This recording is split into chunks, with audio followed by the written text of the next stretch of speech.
দর্শক, ঢাকার অন্যতম bus station Jatrabari bus station থেকে দেখানোর চেষ্টা করছি পবিত্র ঈদুল আজহা উপলক্ষে প্রত্যেকের বাড়িতে যাওয়ার যে উৎসবমুখর পরিবেশ, সে উৎসবমুখর পরিবেশ কিন্তু লক্ষ্য করা যাচ্ছে। দর্শক, যে বিষয়টি জানিয়ে রাখতে চাই, গত 2-3 দিন আগ থেকে কিন্তু বাস টার্মিনালগুলোতে পবিত্র ঈদুল আজহা উপলক্ষে যে ঈদ যাত্রা, সেটা কিন্তু লক্ষ্য করা গিয়েছে। এবং বাংলাদেশের সবচেয়ে বড় rail station Kamalapur rail station এবং বাস টার্মিনালগুলোতে কিন্তু প্রচণ্ড পরিমাণে ভিড় রয়েছে। এবং আমরা দেখতে পাচ্ছি যে বাস টার্মিনালে আইনশৃঙ্খলা বাহিনী রয়েছে, তারা কিন্তু তদারকি করছে, অর্থাৎ যে সকল বাস মালিকরা বা বাস কর্তৃপক্ষ অতিরিক্ত ভাড়া আদায়ের চেষ্টা করছে, তাদেরকে কিন্তু জরিমানার আওতায় আনা হচ্ছে এবং তাদেরকে কিন্তু তদারকি করা হচ্ছে। এবং আমরা আজকে সকালে দেখতে পেরেছি ঢাকার বেশ কিছু বাস স্টেশনেগুলোতে কিন্তু সেনাবাহিনীর সদস্যরা সতর্ক অবস্থানে ছিলেন এবং যে সকল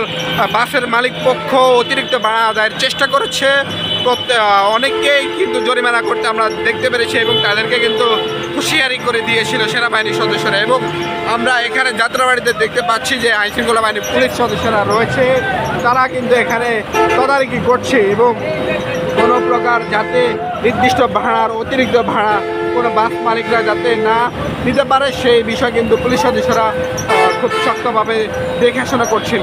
এবং যে সকল বাসের মালিকরা বা বাস কর্তৃপক্ষরা অতিরিক্ত ভাড়া আদায়ের চেষ্টা করে বা অতিরিক্ত ভাড়া আদায় করেছে, তাদেরকে কিন্তু জরিমানা করা হচ্ছে। দর্শক, সরাসরি দেখানোর চেষ্টা করছি যাত্রাবাড়ি বাস টার্মিনাল থেকে।